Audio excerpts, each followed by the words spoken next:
Olá, bem-vindo ao treinamento de pais do CEDIM. E para esse treinamento, a gente escolheu um tema muito interessante que pode te ajudar no dia a dia. A gente vai falar sobre funções do comportamento. As funções do comportamento é o motivo pela qual os comportamentos ocorrem. Então, se a gente tiver um olhar para isso, isso pode nos ajudar para selecionar a melhor estratégia com o seu filho, certo? O meu nome é Dayton Martins, eu sou mestre em análise do comportamento aplicada, eu possuo também as certificações de BCBA e QBA. Bom, vamos juntos então para esse treinamento de pais. Vamos lá. Certo, e para a gente poder falar sobre funções do comportamento, primeiro a gente vai definir um termo que é da nossa área, o comportamento problema. Então a gente utilizará esse termo aqui, porém eu quero fazer uma observação que não é um termo muito utilizado nas redes sociais ou no dia a dia. Normalmente hoje existe uma validade social para o uso do termo comportamento interferente. Mas comportamento problema é um termo utilizado na literatura de ABA, da análise do comportamento aplicada. E esse termo tem sido usado amplamente para poder sinalizar esses comportamentos, que são comportamentos que competem com um tipo de aprendizado ou geralmente geram um desconforto para o aprendiz, tá bom? Então é um termo utilizado na nossa literatura. Porém, a gente vai tentar manter aqui entre comportamento problema e comportamento interferente, que é um termo mais utilizado. Bom, e de maneira geral, para a gente sinalizar esses comportamentos, a gente tem outros termos que falam do mesmo comportamento, tá? Então a gente já ouviu falar sobre comportamento desafiador, comportamento mal adaptativo. Nós temos também o termo comportamento severo, excessos de comportamento e muitas vezes é utilizado comportamento barreira. A gente também já escutou sobre comportamentos inadequado e indesejado. Então são termos para se referir do comportamento interferente. Bom, e esse comportamento ele vai interferir nas oportunidades de aprendizagem do aluno? Então assim, é uma pergunta que a gente precisa fazer. Tá bom? Então, para a gente poder identificar um comportamento interferente, essas perguntas vão nos auxiliar no dia a dia, certo? Você, como pai ou profissional, a gente fazer essas perguntas e tentar responder de maneira geral, tá? Então, se interfere na aprendizagem do aluno, pode ser um comportamento que seja interferente, tá? Interfere nas oportunidades de participação da comunidade? Certo? Então, se tem alguma atividade em que o aluno fica privado dessa participação na comunidade, pode ser um comportamento em que a gente venha selecionar para mudar, tá bom? Se também interfere nas oportunidades de fazer novas amizades, por exemplo, então essas situações podem colocar o nosso aprendiz em situações que são punitivas, socialmente punitivas, certo? Então a gente não quer isso. Então, se esse comportamento que ele realiza interfere dessa forma, a gente pode abrir mais os olhos para esse comportamento e de alguma forma tentar ajudar a mudar esse comportamento, certo? Outra pergunta que a gente deve se fazer é se interfere nas oportunidades de envolver-se nas atividades das rotinas diárias. Então, se é um comportamento onde eu não consigo realizar as minhas rotinas diárias, então é um comportamento que a gente vai selecionar para poder tentar ajudá-lo, tá bom? Interfere nas oportunidades de convidar amigos para ir à casa desse aprendiz? Então, se esse é o caso, a gente deve também considerar que é um comportamento alvo. Interfere nas oportunidades de outras pessoas participarem de eventos sociais que são fora de casa? Então, às vezes a gente se pergunta dessa forma, né? Se a gente também está evitando situações que são de rotina da nossa família, que são eventos sociais que são fora, tipo um restaurante, uma festa de aniversário. Se a gente tenta evitar essas situações por conta do comportamento do nosso filho, então pode ser um comportamento que a gente precisa de auxílio e ajuda para a gente poder inserir ele nesse contexto social, tá? Se causa estresse em outras pessoas que moram com esse aprendiz, também é um comportamento que a gente selecionaria para a gente poder tentar ajudar. Ou representa um perigo direto, né, para essa pessoa ou para outras pessoas ao redor. Então, se gera risco na questão de segurança relacionada à segurança e saúde, então a gente deve priorizar esses comportamentos, tá bom? De maneira geral, são perguntas que a gente deve se fazer, né? Antes de analisar o contexto desses comportamentos, o porquê que eles ocorrem. Então, a gente vai tentar investir os nossos esforços para descobrir a causa desses comportamentos ou a correlação desses comportamentos, caso haja necessidade de mudança desse comportamento. Então, faça essas perguntas, né, no seu contexto familiar, porque daí a gente pode ter a resposta mais fácil. Se a maioria das vezes esses contextos realizarem o contato do nosso aluno com punidores socialmente falando, então a gente deve considerar alvo para mudança desses comportamentos. Isso vai ser bem importante aqui, tá bom? E, claro, alguns parâmetros de comportamentos interferentes. Então, assim, muitas vezes, quando a gente pensa que aquele comportamento ele é um interferente, a gente tem que se perguntar também se ele tem uma frequência muito alta. Então, esse é um parâmetro importante, né? Porque se ele acontece todo dia, ele tem uma frequência muito alta. Se ele acontece de vez em quando, dependendo do contexto, então ele tem uma frequência mais baixa, certo? Então são parâmetros que a gente deva já se perguntar.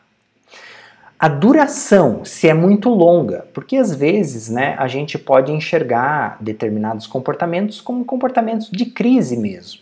E em alguns casos isso pode levar minutos, né, ou horas esse comportamento ocorrendo.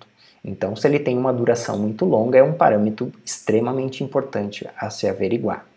Porque muitas vezes, para alguns comportamentos, a duração é curta, ou seja, a recuperação desse comportamento ele é mais rápida. Então, também é um parâmetro importante para a gente se pensar a como diminuir totalmente esse comportamento, tá? Há outro parâmetro que é muito importante é a gente se perguntar sobre a gravidade disso, tá? É muito séria, é muito grave isso, se sim ou não. E a intensidade, se ele é muito intenso ou menos intenso. Qual que é o grau de severidade desse comportamento, tá bom? Esses são parâmetros que a gente deva observar quando a gente está selecionando um alvo de comportamento. Alvo que eu falo é o comportamento que a gente está selecionando para tentar ajudar o nosso filho ou aquela pessoa a lidar com aquela situação e com aquele contexto, tá bom?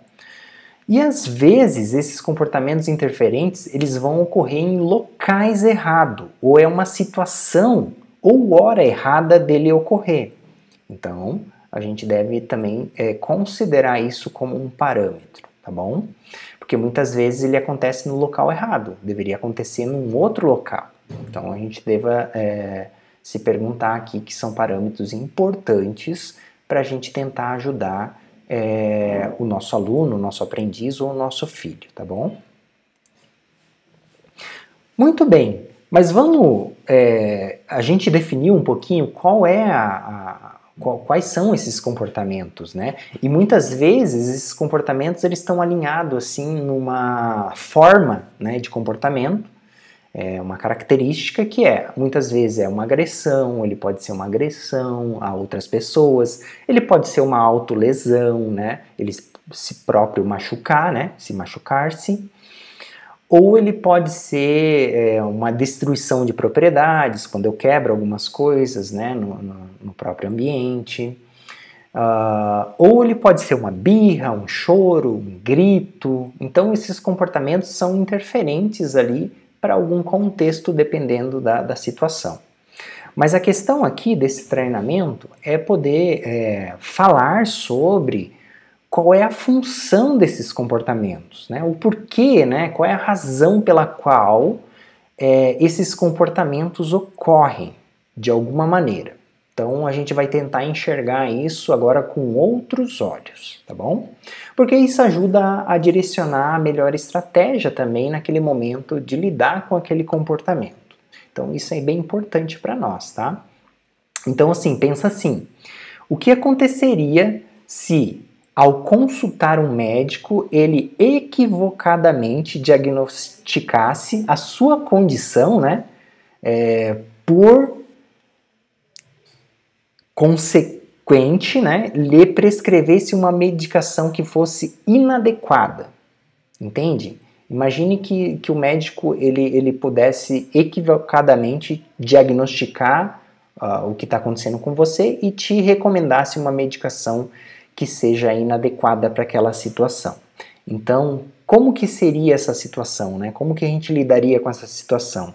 Se você seleciona, por exemplo, o comportamento errado, pode estar agravando o quadro, o que seria comparável a tomar uma medicação errada. Então, assim, por isso que é importante a gente ficar de olhos atentos quando a gente está falando de comportamento, porque a gente deve observar com os nossos olhos e tentar identificar qual é a causa, né? Qual é a função desse comportamento, qual é a razão por que ele ocorre no ambiente. Então, a gente sabendo disso, a gente vai poder recomendar ou tentar a melhor estratégia possível e não agravar o quadro daquele comportamento, certo? Então é por isso que é importante a gente ficar atento às funções do comportamento, que é o tema de hoje que eu vou esclarecer para vocês. Então, para a gente poder entender sobre as funções do comportamento, eu quero abrir aqui outro conceito na análise do comportamento aplicada, que é o que a gente chama de ABC, tá? Alguns de vocês já devem ter ouvido, né, falar sobre esses ABCs. O que seriam os ABCs para nós, tá? Então o A, ele é o antecedente, ele sinaliza um antecedente. O B, ele é uma resposta, um comportamento, que seria o nosso comportamento em questão. E a consequência seria o que ocorre logo depois do comportamento. Então, por que é importante a gente saber essa tríplice, certo? E a gente chama isso, né? Ela tem uma relação entre uma e outra. Então, as três acontecem ao mesmo tempo. Então, o que seria o antecedente? Vamos lá. O antecedente são comportamentos das pessoas de interesse ou de outras pessoas. Os antecedentes eles vão afetar o comportamento daquele aprendiz, né? Aumentando ou diminuindo as chances desse comportamento ocorrer. Ou seja, seria, como que a gente pode falar, seria o start, né? O início do comportamento. Então, algo acontece que faz com que o comportamento aconteça, logo em seguida. E o B, que é o comportamento, é a situação-alvo, é o nosso objetivo, o nosso comportamento-alvo. Ou seja, é o que a pessoa vai fazer ou dizer naquele momento. Então, esse seria o comportamento, tá bom? Então, assim, vamos pensar assim, se o comportamento ele é uma agressão física, então, o B seria, a gente chamaria de agressão. O que acontece antes da agressão? Esse seria o nosso antecedente. Por exemplo, eu pedi para fazer uma tarefa e daí surgiu logo em seguida uma agressão. Então a gente já sabe que quando alguém pediu para fazer aquela tarefa, esse é o antecedente daquele comportamento. E a consequência é o que ocorre logo depois do comportamento, né, em questão. Então, se houve agressão, algo aconteceu depois. Por exemplo, ele não precisou fazer a tarefa. Então, se ele não precisou fazer a tarefa, é por isso que ele agrediu. Ou seja, esse tipo de consequência, que é a remoção da tarefa, vai fazer com que o comportamento de agressão ele se mantenha ao longo do tempo. Então, a consequência ela tem uma função muito interessante. Ela vai manter o comportamento ao longo do tempo, certo? Ou, dependendo do outro tipo de consequência, que não é a questão aqui, é uma consequência que pode diminuir o comportamento também. Tem essas situações, tá? Mas a gente está falando de uma consequência que vai fazer com que o comportamento ele ocorra de novo, de novo e de novo. Vamos dar uma olhadinha aqui nesses exemplos, ó. A gente tem aqui na tela, né? A, B, C. Então, vamos começar pelo B. Normalmente, quando a gente faz essa análise, né, mental, ou escreve isso num papel, por exemplo, a gente vai começar pelo comportamento. Então, vamos imaginar que o comportamento seja gritar e chorar, tá? Então, tá aqui o nosso comportamento de gritar e chorar. Então, esse comportamento de gritar e chorar é o nosso alvo em questão. Então, vamos pensar assim que ele é o comportamento interferente, que interfere com alguma situação daquelas perguntinhas que a gente fez no início, certo? Aí nós vamos ter o antecedente, o que aconteceu antes do comportamento ocorrer. Então aqui nós temos uma situação. A professora de português entra pela sala. Então esse foi o start. Foi o que fez o comportamento de gritar e chorar acontecesse. E o que aconteceu logo em seguida? Segue para a sala de recursos para se acalmar. Quem já nunca viu essa situação ocorrer, né? Então, ele retira o aluno de sala, ele vai para uma outra sala, para que ele possa se acalmar numa sala de recursos, né? Dentro daquele contexto escolar. Então, vamos imaginar que esse comportamento de gritar e chorar na presença da professora de português ocorra mais vezes, no dia seguinte, no próximo dia, e ele venha sendo um padrão, né, dentro daquele contexto. Ou seja, você tem muita informação aqui, né? Então, por que ele grita e chora? Porque a professora de português entra na sala. Claro que você pode até inferir, né? Geralmente as pessoas fazem isso no geral, né? Ah, será que ele não gosta da professora? Será que a aula dessa professora é muito chata? Então você pode inferir várias situações, né? Que não é o caso da análise do comportamento. A gente vai trabalhar com o que a gente enxerga. Então, para uma análise mais aprofundada, né, para acompanhar essa situação, olha só, deixa eu fazer uma pergunta. Não é a questão dele não gostar da professora ou a professora ser ruim, tá? A questão pode ser que esse aluno tenha alguma dificuldade nessa aula, certo? E é uma matéria que teria que ter uma adaptação exclusiva para aquele tipo de aluno. Então, assim, só estou largando aqui para provocar, né, a gente pensar de maneira mais organizada para a gente não inferir situações, tá? Então, a gente tem que analisar com calma toda essa situação. Então, a questão dele chorar dia após dia no mesmo contexto, e daí ele tem a consequência de ser retirado de sala e levado para uma sala de recurso para poder se acalmar, isso se tornou um padrão, né? Ou seja, ele retirar ele da sala está mantendo o comportamento de gritar e chorar. Entende? Então, quando a gente fala em reforço, né, geralmente, né, o que reforça esse comportamento? É exatamente essa situação aqui. E como que a gente faria diferente aqui? Então, aí teria outras estratégias que a gente poderia tentar. Por exemplo, se a gente identificar que essa matéria é difícil para ele, a gente faria uma adaptação do currículo de português, por exemplo, para ele, tá? A gente poderia tentar aproximar essa matéria ou essa professora de português em outros contextos também, e não só na entrada na sala de aula, não na mesma sala de aula. Então poderia ser várias situações aqui para a gente poder quebrar essa situação desse comportamento, né? E substituir por um outro comportamento, né? Então talvez a opção de retirar o aluno de sala não seja a melhor opção aqui, tá bom? Então, é só um contexto aqui para vocês poderem entender como esse ABC funciona de maneira geral, porque o nosso comportamento está alinhado a isso, geralmente. Todo comportamento que a gente faz ou diz, ele vai ter uma forma de ABC.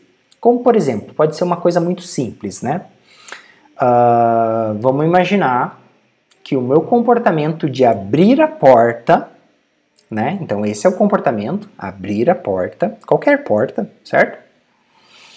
Ele vai ter o antecedente de que a porta está fechada ou a porta está na minha frente, certo? Então sinaliza que se eu abrir, o que acontece na consequência? Eu tenho acesso a outra sala. Então é por isso que eu abro a porta. Olha só que maneira bem generalista de pensar, né? Por que a gente abre portas? Porque a gente quer passar pela porta, certo? A gente quer ter acesso ao outro local.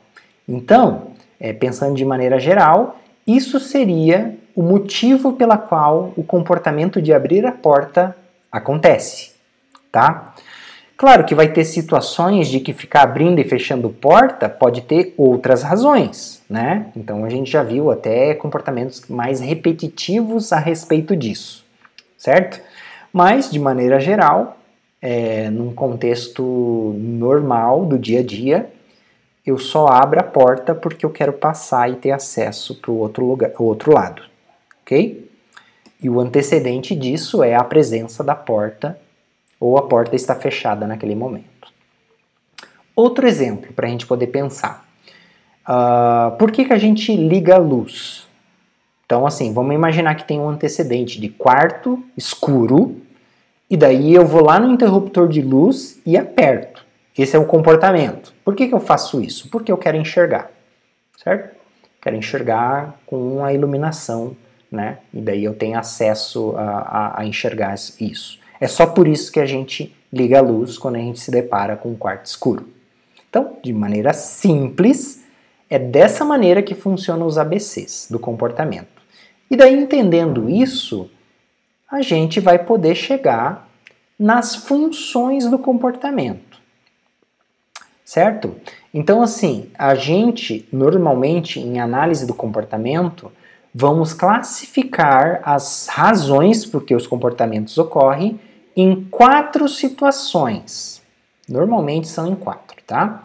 Então, é como se fosse uma categoria ampla, né? Para a gente poder dizer, isso é atenção. Esse comportamento é mantido por tangível. Não, esse comportamento é mantido por escape. Ou esse comportamento é mantido por reforço automático.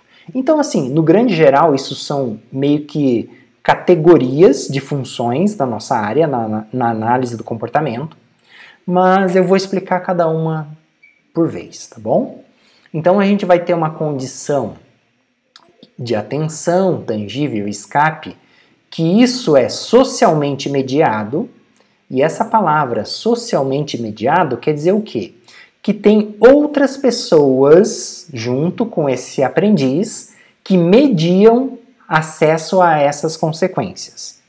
O que é mediar? É dar acesso, né? De alguma maneira entregar alguma coisa, entregar atenção, entregar um item, uma atividade, ou dar, digamos assim, acesso à fuga e esquiva, que eu também vou explicar, porque são termos ali técnicos da nossa disciplina. E daí nós vamos ter uma dessas 4 situações que a gente chama de reforço automático, que na qual são situações onde não é socialmente mediado, ou seja, a gente não precisa de outra pessoa para mediar essas consequências, né? Consequências é o nosso C, tá bom? Então lembrem lá. Então as pessoas vão mediar alguma situação depois de um comportamento acontecer. E nós temos essas 4 situações, e na última situação ela não precisa de outra pessoa, só dessas 3 aqui vão precisar de outras pessoas. Beleza. Feito isso, eu vou começar a falar pela primeira função, que é a atenção. Ou seja, a atenção ela é socialmente mediada. Então a atenção ela pode vir de qualquer um. Pode ser de um adulto, pode ser de uma criança, pode ser de estranhos que a pessoa não conhece, né? Qualquer atenção é atenção. Então essa atenção ela pode ser positiva, no sentido de a gente aprovar alguma coisa, né? Ou elogiar determinados comportamentos, então essa atenção pode estar relacionada a isso. Ou ela pode ser negativa no sentido de repreensão, fazer uma cara feia, dar uma bronca, gritar, né, com alguém. Então essa atenção pode estar relacionada a gestos também, né? Na questão negativa também, ou repreensão de algum tipo de comportamento ali. Então, qualquer atenção é atenção. E ela pode ser direta ou sutil também, né? Como, por exemplo, vamos lá. Então, pense num comportamento da criança que bate no irmão, certo? Então, a gente já viu isso, né? Normalmente acontece ali a briga entre irmãos. Então, a criança ela bate no irmão, esse é o comportamento. E daí a criança é repreendida. Ou seja, o que aconteceu logo depois do comportamento, né, no nosso ABC? A gente tem ali A, B, C. Às vezes a gente não enxerga o que aconteceu no antecedente, mas a gente enxerga o comportamento que foi bater. E a consequência logo em seguida que a gente entrega é repreender a criança. Então isso aqui, repreender, é um tipo de atenção. Claro que a gente precisa saber ao longo do tempo se essa atenção de repreender, né, de dar uma bronca, ela está ou não acontecendo mais vezes, por mais dias. Aí a gente pode assumir que isso, o comportamento de bater, está associada a eu repreender, a eu dar uma bronca para aquela criança, certo? E daí a gente tem que mudar a estratégia. Obviamente, a gente identificando isso, a gente já começa a pensar em outras estratégias para a gente poder não mais reforçar esse comportamento. Tá bom? Então, funciona mais ou menos nesse sentido. Então, bater no irmão é um comportamento interferente, né, que vai interferir com várias situações ali no dia a dia da família. Mas a gente tem uma outra situação aqui, ó. A criança guarda os brinquedos, que é o comportamento, bom, e ela é parabenizada. Então, esse parabenizada, que vem logo depois dela guardar os comportamentos, guardar os brinquedos, né, que é o comportamento, ela é um tipo de atenção também adicionada como consequência. Então, a gente parabeniza a criança aqui. Então, a criança guarda os brinquedos, né, e a gente parabeniza. Qual que é o A? Ah, os brinquedos estão espalhados. E daí a gente pede, guarda os brinquedos? Ah, a criança vai lá e guarda os brinquedos. O que logo em seguida a gente faz? Agradece, né? Parabeniza, muito bem, você está guardando seus brinquedos, você está bem independente. Então a gente elogia, certo? Toda vez que a gente elogiar, e se ela se manter guardando os brinquedos, quer dizer o quê, né? Que a função do comportamento de guardar os brinquedos é mantida pela minha atenção adicionada na consequência. E é o comportamento positivo que a gente quer que a criança continue realizando. Concordam comigo? Então, analisar esse contexto não é só para os comportamentos que são interferentes, mas também para os comportamentos que a gente quer que as crianças realizem, certo? Então, por isso que tem esses dois lados aqui para a gente poder pensar. Então, esse seria um exemplo de atenção, né? E logo a gente já vai ter o tangível, que é uma outra categoria de função. O que seria o tangível? Quando a gente fala, né, nesse contexto. Vai ser o quê? Ganhar ou manter acesso a um item ou atividade. que a criança queira, tá? Então eu estou falando de criança aqui, mas pode ser qualquer adulto também, né? Adolescente no geral, tá? Então ele vai manter acesso ou vai ganhar algum tipo de item realizando determinado comportamento, tá bom? E isso pode vir de qualquer pessoa, pode ser de um adulto, pode ser de uma outra criança, pode ser de um estranho também, tá bom? Então, exemplos de tangíveis nessa situação: solicitar batata frita e receber a batata frita depois de solicitar. Então, esse é um comportamento ali, né? Não vou entrar no mérito se é saudável ou não, mas quando alguém, por exemplo, assim, vamos imaginar que a criança pediu a batata frita, o que a gente faz? A gente entrega. É por isso que ela pede. Então, ela sempre vai se manter pedindo porque alguém entrega para ela, certo? E isso é socialmente mediado, porque alguém está entregando, tá? Ou pode ser uma outra situação diferente, que é fazer uma birra no shopping e ganhar a batata frita logo em seguida. Entende? São duas situações com a mesma consequência. Qual situação a gente vai sempre preferir? Essa que é mais funcional para ela, né? Esse tipo de comportamento é mais funcional, gera mais independência, mais autonomia para ela, tá? A questão dela fazer uma birra, se jogar no chão, chorar para ter acesso a alguma coisa que ela queira, esse pode ser um comportamento interferente que a gente venha a pensar como que a gente pode modificar esse comportamento, tá? Então, é nesse sentido que eu quero que vocês pensem, né? Onde que está a função daquele comportamento que está ocorrendo agora? Então a gente tem que pensar, é uma tensão que é adicionada na consequência?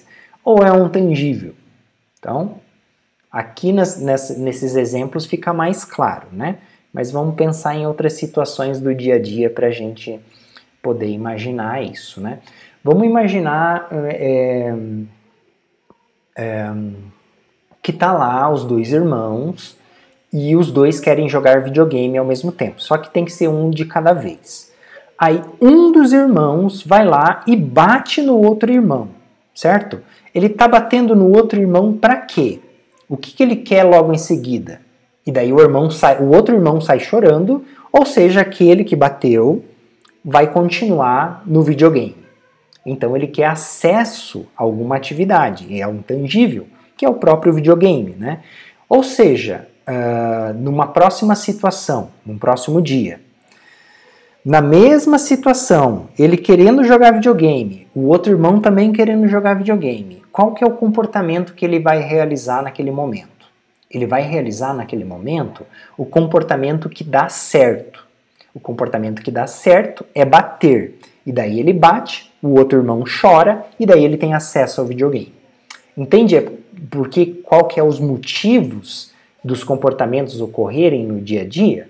Então por isso que a gente tem que ficar atentos a observar isso para de repente poder trazer para o terapeuta, né, para um contexto de pedir orientação para os terapeutas analistas do comportamento e também, né, se você tiver alguma prática, algum entendimento já nessa área, você também pode intervir de alguma forma, certo?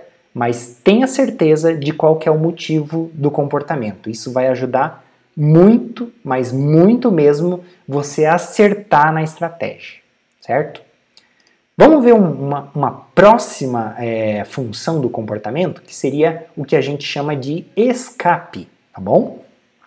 Então, o escape está relacionado a, de fato, escapar ou atrasar algo que vai acontecer. E ele pode estar relacionado a uma atividade ou alguém, certo? Em algum contexto, tá? Então, escapar, e normalmente a gente usa os jargões de fuga ou esquiva, porque eu posso, na fuga, eu estou na situação e eu consigo escapar. Agora, na esquiva, eu antecipo a situação que vai acontecer. Então, a gente chama isso de esquiva também, tá? Mas, de maneira geral, você pode alinhar essa função como escape mesmo, tá bom? Sem problemas nenhum. Ou seja, vamos pensar aqui. pedir um intervalo e a professora permitir 5 minutos longe da mesa de atividades, certo? Então eu consigo atrasar, né, ou escapar daquela situação realizando um comportamento, que de maneira geral seria um comportamento assim que a gente desejaria muito, né? Porque alguém está se comunicando, pedir, será que eu posso ter um intervalo? Porque eu estou um pouco cansado das atividades e depois eu volto para as atividades?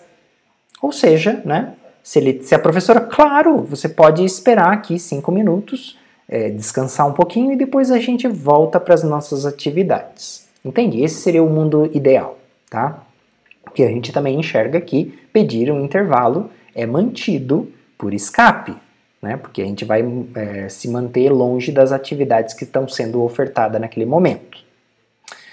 Ou então chorar e empurrar para a mãe fazer as suas tarefas por você, por exemplo. Então você realiza um comportamento que seria ali de fato interferente, né, com as demandas escolares, para ter fuga, né, ou escape de uma situação, ou seja, alguém vai fazer por você, certo? E por que você chora e empurra? Porque você tem acesso a atrasar ou escapar daquela situação que você não quer, ok? E para alguém, né, um contexto escolar é muito significativo. Ou seja, como que a gente deve fazer, então, para que a gente possa aproximar essas demandas acadêmicas ou pré-acadêmicas de alguém. Então já começa a gente já começa a pensar a respeito disso, tá bom? A outra função, que essa é a única que não é socialmente mediada, é o que a gente chama de reforço automático, tá? O reforço automático é o próprio comportamento vai produzir uma consequência, tá? Independente da presença de outras pessoas. Então, às vezes pode ter outras pessoas próximas, mas se não tiver, eu também estaria realizando aquele mesmo comportamento, tá? Então, por isso que a gente fala que não é socialmente mediado esse comportamento aqui que é mantido por reforço automático, tá? Tal comportamento pode ser seguro, né? Ou ele pode causar dano, certo? Para a própria criança ou pessoa. Vamos pensar em situações que são seguras. Por exemplo, a luz surge após apertar o interruptor. Foi o exemplo que eu dei anteriormente. Então eu não preciso de alguém para mediar a luz surgir. Entende? Eu só vou lá e aperto, e esse meu próprio comportamento produz uma consequência natural, que é a luz, né? A luz acende. Entende? Então eu faço isso sozinho. Então por que eu ligo o interruptor? Porque eu tenho acesso a reforço automático. Eu consigo enxergar. Esse é o motivo. Picada de inseto. Então o mosquitinho, o borrachudo, né? Ele te dá uma picada. E daí aquilo é uma situação incômoda e você vai se comportar, você vai lá e coça a própria mão. Realizando esse comportamento, você tem ali uma sensação de atenuar, uma sensação de alívio. Essa sensação de alívio não precisa de outra pessoa para mediar. Então por isso que a gente chama que coçar, né, mediante uma picada de inseto, mantém o nosso comportamento de coçar, porque a gente tem acesso a esse alívio logo imediato, tá bom? Ou um outro exemplo seria tontura após girar. Então a criança realiza um comportamento de girar no próprio eixo e daí gera uma tontura. Essa tontura é algo prazeroso para ela naquele momento. Então a gente também tem que ver se esse é um comportamento que pode ser interferente ou não. Então não é qualquer comportamento que a gente vai estar modificando, né? Ou treinando outros comportamentos para substituir aquele. Então por isso que aquelas perguntinhas do início são importantes, tá bom? Agora vamos pensar algo que pode interferir. Vamos imaginar que a criança se machuque no braço e tem uma casquinha, e forme uma casquinha. E ela comece a cutucar aquela casquinha para ir tirando a própria casquinha e aquilo gera uma sensação ali de alívio para ela na hora de tirar, ou gera uma compulsão em fazer aquilo. Então isso está causando dano, porque pode machucar, pode agravar, certo? Então seria um comportamento interferente a ser considerado dentro dessa função aqui de reforço automático para a gente poder tentar ajudar ela de alguma forma, tá bom? Então, casos mais sérios, por exemplo, né, que eu já vi na literatura, inclusive, de pessoas que batiam na própria cabeça, né, com uma certa intensidade, para que pudesse liberar endorfina, né, aqui com essa batida na própria cabeça, e gerasse uma sensação ali para aquela pessoa, certo? Então, por que ela realiza aquele comportamento? Para liberar endorfina e dar uma sensação ali para ela de prazer instantâneo. Claro, né, eu vi isso na literatura, e seriam casos mais severos de enxergar esse reforço automático. Mas, de maneira geral, a gente realiza vários comportamentos que geram reforço automático, né? Muitas vezes ali a gente está esfregando o próprio braço, as próprias mãos, assim, para poder se acalmar, ou a gente está batendo o pé, né? Para poder tentar raciocinar a respeito de algum assunto, né? Muitas vezes a gente está para frente e para trás, assim, né? Esses são comportamentos que geram acesso, né, a consequências que a gente chama de reforço automático, tá bom? E normalmente os comportamentos que é mais difícil de a gente tentar de alguma forma modificar. Mas depois eu vou tentar esclarecer um pouquinho mais, tá? Então nem sempre esses comportamentos são alvos para mudança. A gente tem que ver se isso realmente interfere com alguma situação para aquele aluno, tá bom? Por que eu falo isso, né? Porque muitas vezes a gente vê os alunos realizando comportamentos de flapping, balançando as mãos dessa forma, né? E a gente às vezes infere, né? Ah, ele está se regulando, né? O momentinho dele e tudo mais, né? Então, claro, né? Esse comportamento é mantido por reforço automático. Então, ele só ocorre porque gera uma sensação naquele momento que ele está fazendo aquele comportamento. Então, por isso que ele continua fazendo, também independente de alguém estar próximo ou não, tá? Na maioria dos casos, isso é um comportamento mantido por reforço automático, tá?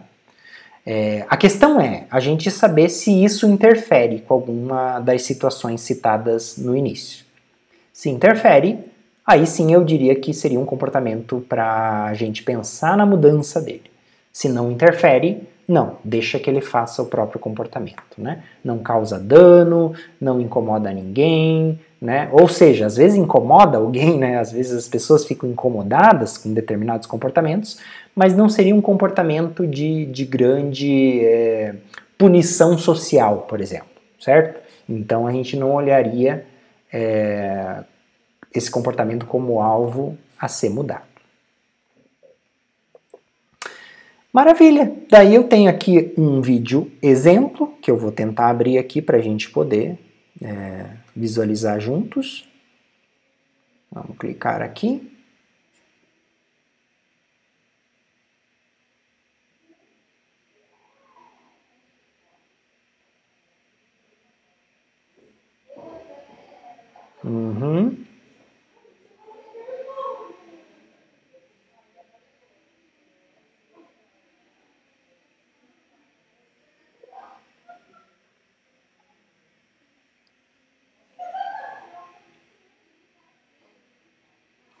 Então a gente tem uma situação aqui onde tem um bebê, onde a mãe retira o celular da mão desse bebê. Também não vou fazer juízo de valor e de dizer se está certo ou não entregar esse celular para a criança, mas eu acredito que foi até um experimento aqui que a própria mãe fez, né? Então retira o celular da mão da criança e a criança começa a chorar. Esse é o comportamento, né? Então, qual que era o antecedente? Era a criança estar com o celular na mão naquele momento, tá? Então, ela estava com aquele celular na mão. Esse é o antecedente. Qual que é o comportamento? O comportamento é ele chorar. Ele chora, né? Vai ao chão ali, né? Ele dá umas balançadinhas com as pernas e tal, né? Faz uma birra naquele momento, né? Vamos ver qual que é a consequência.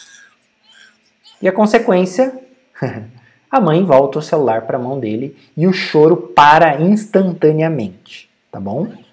É dessa forma, e claro, né, uma vez acontecendo isso, não dá pra gente assumir que ele tem a função ali de tangível, né, porque a gente está vendo aqui que ele recebe o tangível na consequência e o comportamento encerra, certo? É por isso que ele chora, porque ele quer o celular, tá? Tá rindo agora. Aí a mãe vai lá e tenta de novo, tira o celular da mão, esse é o antecedente, a criança começa a chorar de novo, tá bom?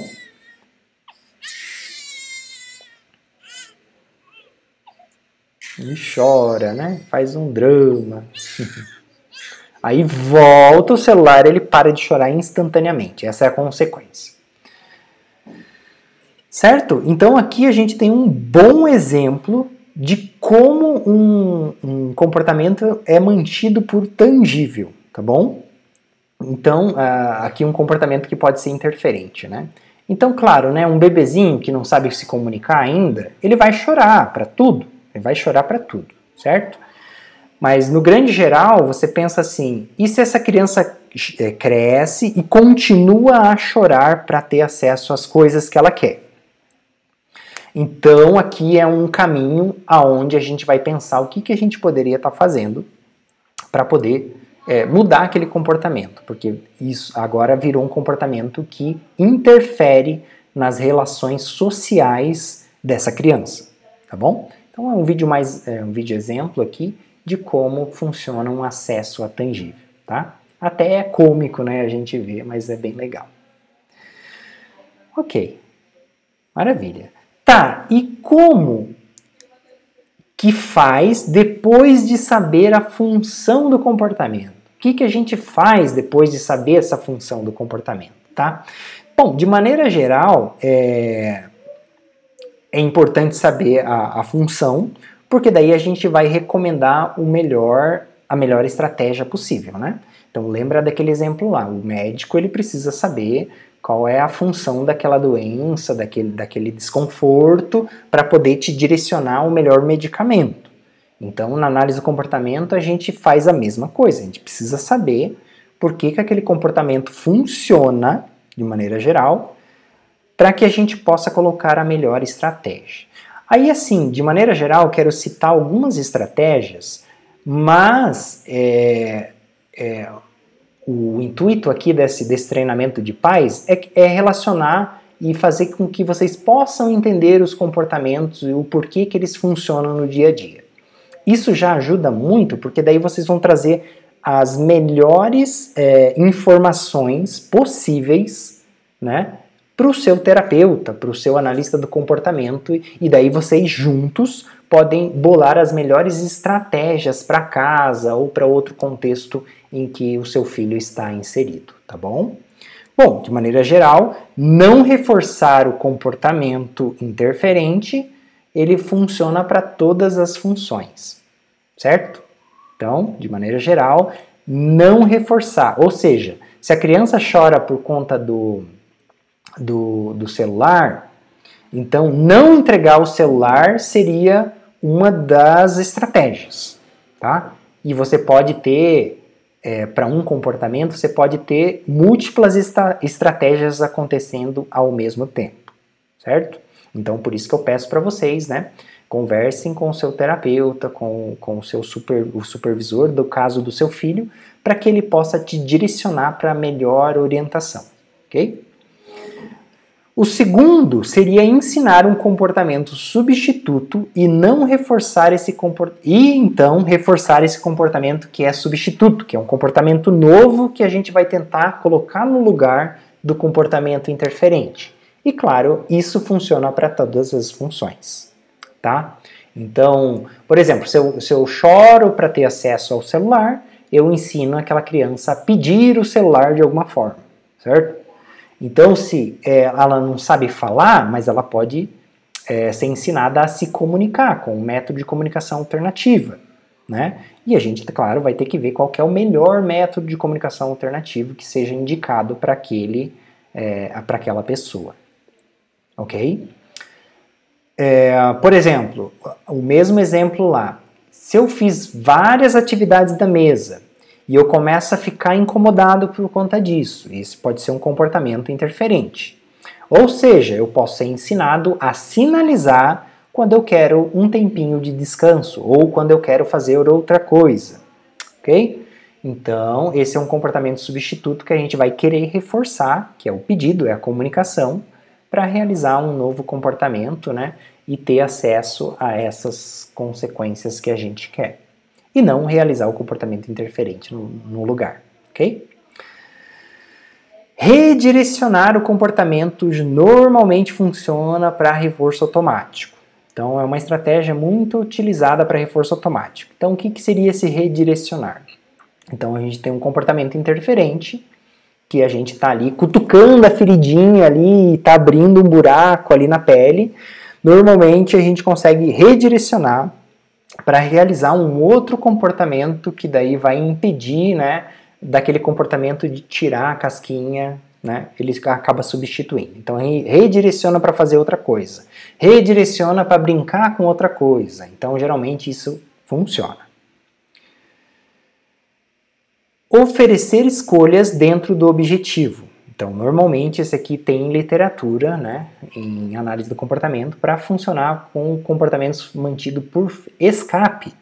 Então, como que seria isso?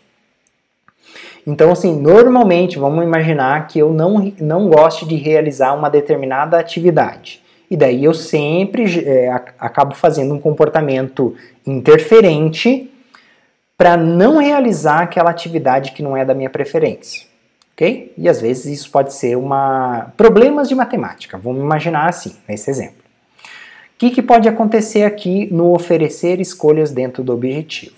Então, dentro do objetivo, por quê? Eu vou dar uma escolha no antecedente para que o aluno possa escolher uma opção e daí assim realizar aquela atividade. Exemplo, né? Se são problemas de matemática, eu posso falar para ele assim: você quer realizar agora os nossos probleminhas de matemática aqui na sala ou a gente vai na biblioteca para poder fazer os probleminhas de matemática? Então, veja, eu ofereci uma escolha e ele pode fazer aquela escolha dentro e mantendo o mesmo objetivo de realizar os problemas de matemática. Só que o que eu estou fazendo aqui? Eu estou mudando o local, certo? Eu posso mudar o jeito de se fazer também, entende? Então vamos realizar o probleminha de matemática que está no caderno ou o probleminha de matemática que está aqui no computador, aqui nesse vídeo, entende? Então mantém o mesmo objetivo de realizar os problemas de matemática.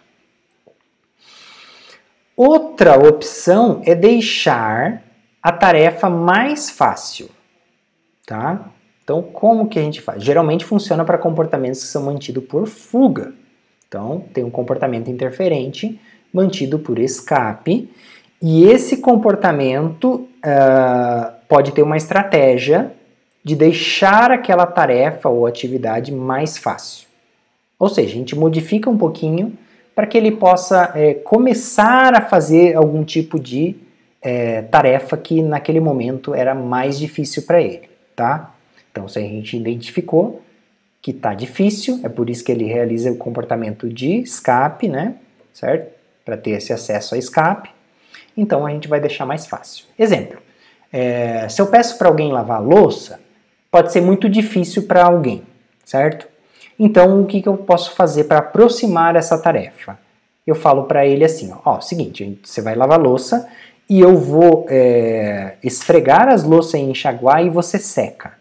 Entende? Eu deixei a tarefa mais fácil. Então, mais ou menos nesse sentido.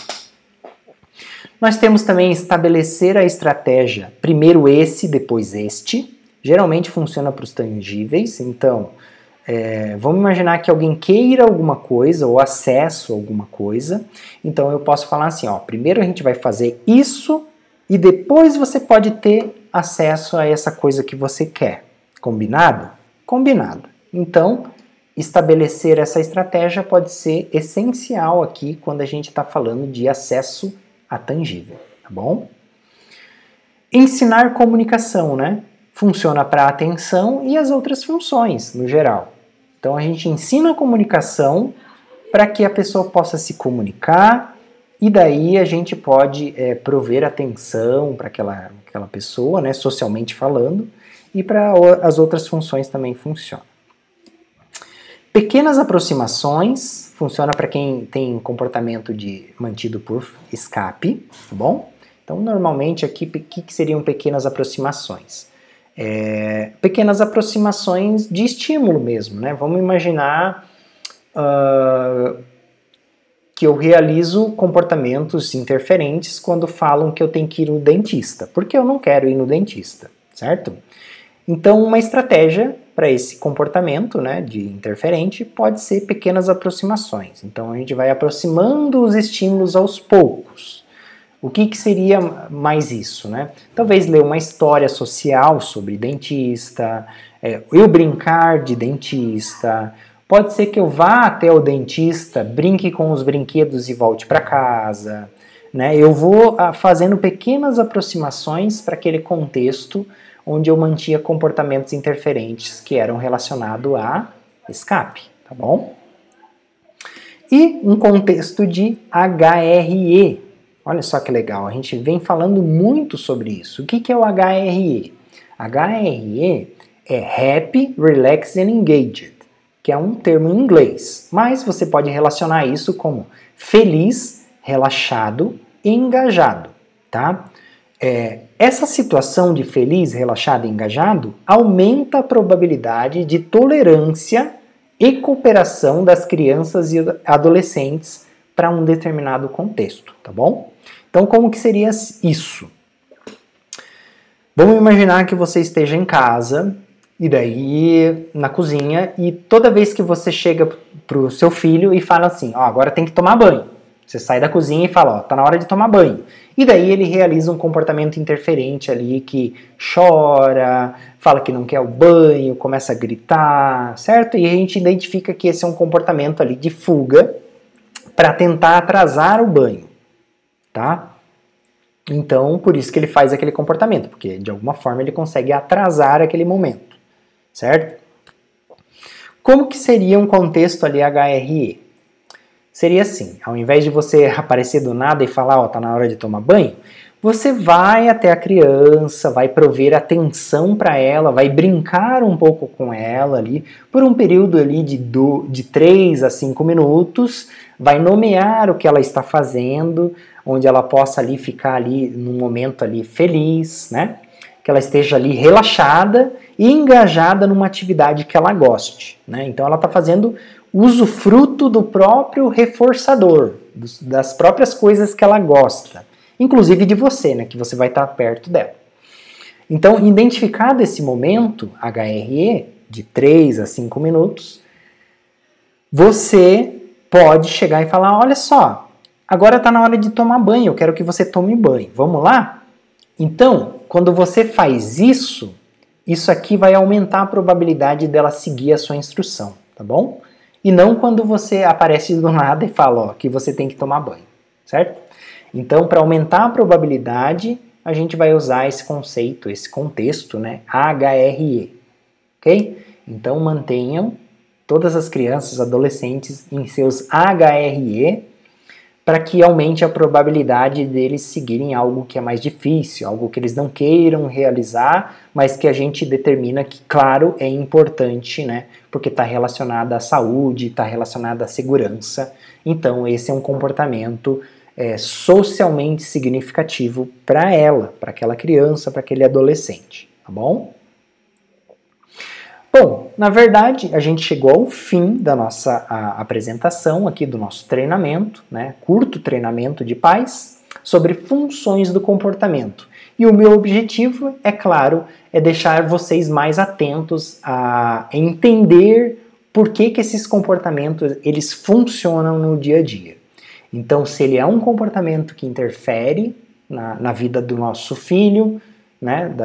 Na vida dessas pessoas, você tem que ficar atento para saber qual que é a função desse comportamento e de alguma forma você falar com o seu terapeuta, com o supervisor do seu filho, né, as pessoas envolvidas, para que você possa ser orientado e você possa dar informações que são muito relevantes para o contexto ali da casa, ou o contexto na escola, ou o contexto em outro ambiente, tá bom? Então isso vai ser muito importante. Então conto com vocês para um próximo treinamento, espero que tenham gostado, e se ficou alguma dúvida, né, podem nos procurar. Muito obrigado e até um próximo treinamento. Tchau!